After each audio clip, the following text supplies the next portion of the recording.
आज हम बात करते अध्यात्म के ऊपर।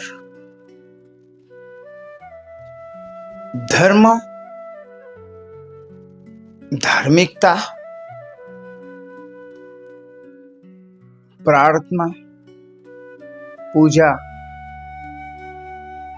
ये अलग, ये सब धर्म में इन सारे चीजों का नियम बना हुआ है। और आध्यात्मिक, इसका कोई नियम नहीं है। आध्यात्मिक भीतर आपको अपनी पहचान कराना पड़ता,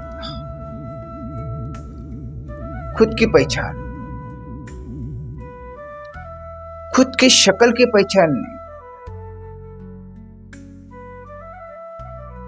जो तुम हो उसकी पहचान। ना ही तुम्हारे भीतर न रंग है न रूप है, न धर्म है,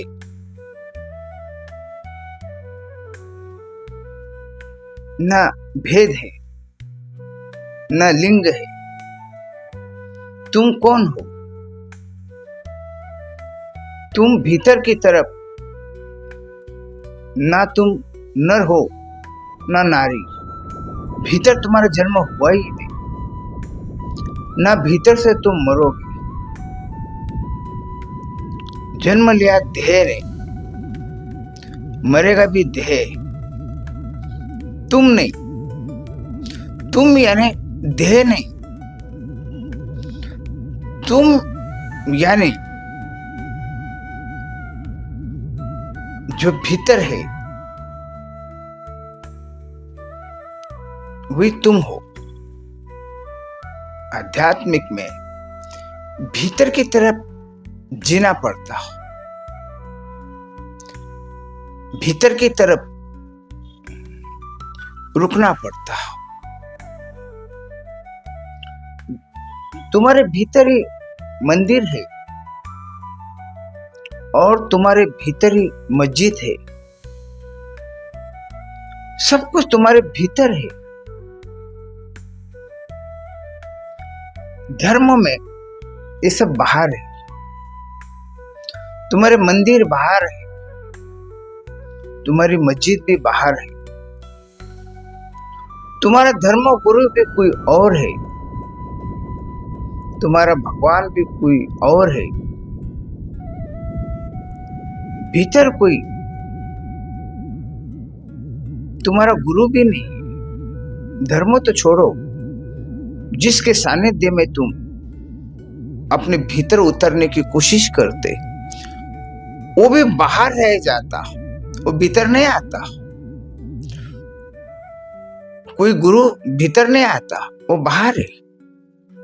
भीतर तुम स्वयं हो, वो गुरु बाहर से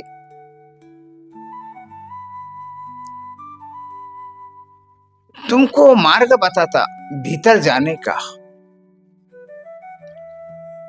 सिर्फ भीतर जाने का मार्ग है गुरु के पास, खोजने का मार्ग तुम्हारे पास है। तुमको खोजना होगा, भीतर खोजने का नाम ही आध्यात्मिक है, रूहानियत है। सूफियों में रूहानियत में डूबते, भीतर की तरफ डूबते और भीतर की तरफ डूब के वो भीतर की तरह ही भीतर ही रह जाते, वो बाहर नहीं आते। बाहर वो निकल नहीं पाते। एक बार इंसान अपने भीतर पहुंच गया, और फिर उसको बाहर आने का कोई रास्ता नहीं। भीतर जाने के कई रास्ते हैं, बाहर आने का कोई रास्ता नहीं। हमने कई किस्से किताबों में सुने हैं,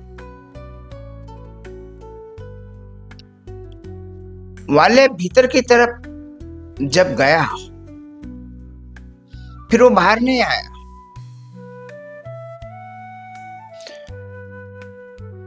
कई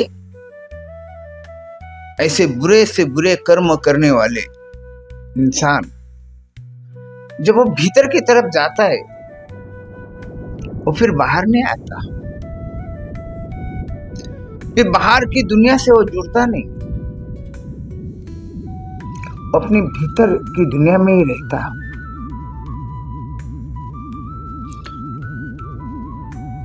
इसीलिए उसको मस्तान कहा गया, इसीलिए उसको संत कहा गया। जो भीतर साधता उसी को साधु कहा गया।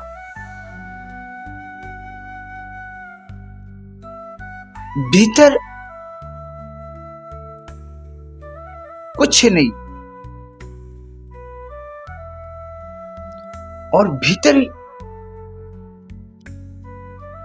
वो एक है, भीतर दो नहीं है, भीतर एक ही है।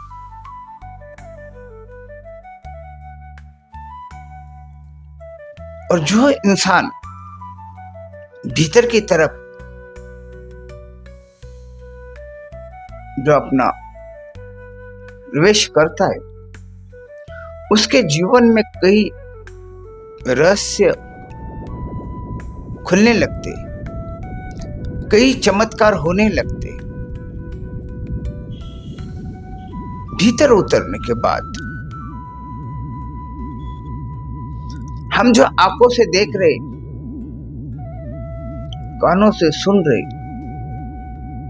जबान से बोल रहे,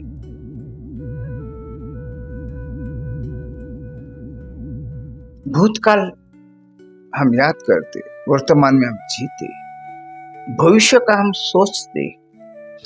इस सारे कार्य का जो मालिक है वो है आत्मा। इस आत्मा से हम जुड़े हुए हैं, मगर उसका सही इस्तेमाल हम कर नहीं पाते। हम अपनी आंखों से तो देखते, धार्मिक इंसान अपनी आंखों से तो देखता, मगर अपनी आंखों पे उसको दिखाई जब नहीं देता, क्योंकि वो भीतर उतरा नहीं। भीतर उतरने वाले को चश्मे की जरूरत नहीं है, वो अपने भीतर के आंख से देखता, वो अपने भीतर के कान से सुनता, वो अपने भीतर की जबान से बोलता। इसलिए वो आध्यात्मिक उसे कहा गया। जो धर्म से जुड़े हुए उनको धर्म का चश्मा लगाना पड़ता, उनकी आंखें देख नहीं पाती बिना चश्मे का, दिखाई भी देता है तो उनको धुंधला दिखाई देता।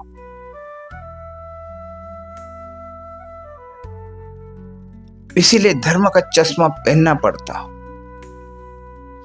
कान को सुनाई नहीं देता, इसीलिए कान में धार्मिक मशीन लगाना पड़ता। मजहब की मशीन कान में लगाना पड़ता। उनको बोलने आता ही नहीं, वो बोलते हैं धर्म की जबान से। हम देखते कई लोग धार्मिक जो बात करते हैं वो धर्म की जबान से बात करते हैं। जो भी इस दुनिया के भीतर जो भी इंसान धर्म से जुड़ा, धर्म के नाम से धार्मिक बना, धर्म से जो जुड़ा है वो हमेशा अपने आप को भयभीत होकर जीता है और दूसरों को भी भयभीत करता है। आजकल मेरे देश के भीतर एक हवा चल रही,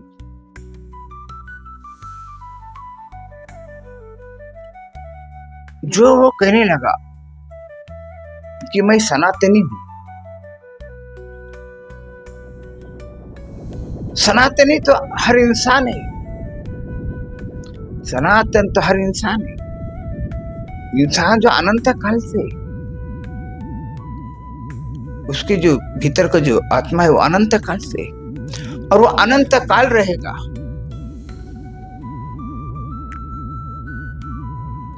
उसके लिए कोई काल नहीं है, वो अनंत रहेगा। आत्मा अनंत से अनंत तक रहेगा वो, उसी को तो हम ईश्वर कहते। अब लोगों ने ईश्वर के नाम पे इंसान इंसान से दूर हो गया। अब कुछ लोग कहते कि हम सनातनी हैं, सनातन धर्म खतरे में है।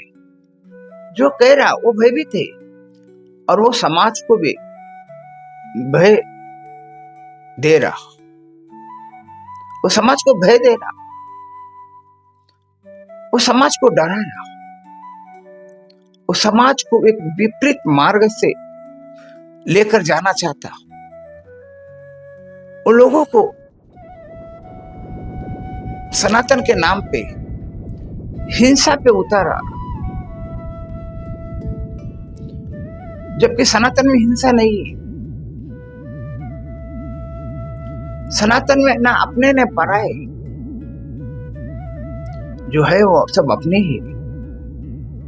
इसीलिए तो कहा गया परोपकार, दूसरों पे तुम मेहरबान हो जाओ, दूसरों की आप मदद करो, दूसरों के काम आओ। परोपकार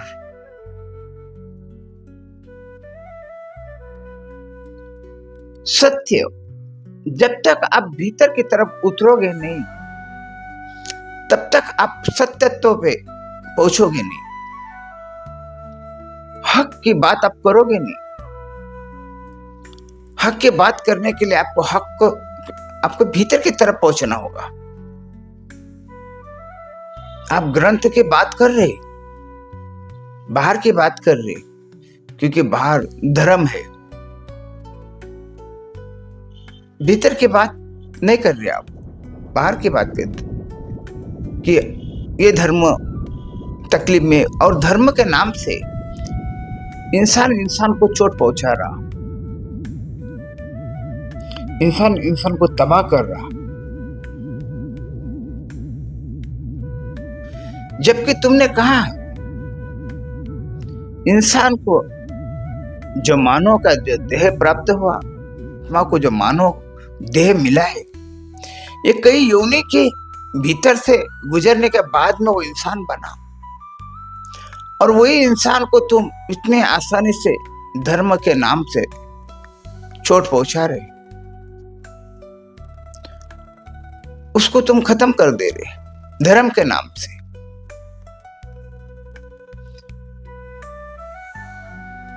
धर्म को तुम खतरे में मानते, कभी धर्म किसी का खतरे में आया नहीं। जो लोग भोले भाले लोग हैं, जो ईश्वर को मानते, जो अल्लाह को मानते, वो प्रार्थना के लिए मंदिर में जाते, मस्जिद में जाते। ऐसे लोगों को तुमने भयभीत कर दिया, ऐसे लोगों को डराया जा रहा कि तुम संगठित हो जाओ, तुम एक हो जाओ। ये कहने धर्म के अनुसार तुम अपना ग्रुप बनाओ, अपनी ताकत बनाओ, लोगों से लड़ो। खुद को जीना है तो लोगों से लड़ना होगा। इस तरह की भ्रांति, इस तरह का झूठ कुछ लोग समाज में फैला रहे। आध्यात्मिक के भीतर इंसान को स्वयं के भीतर उसको डूबना पड़ता। और मैंने कहा, डूबा हुआ इंसान फिर बाहर नहीं आता। फिर उसके लिए कोई जात, धर्म, मजहब ये रहता ही नहीं। हाजी मलंग बाबा जो कल्याण शहर में है, पहाड़ के ऊपर,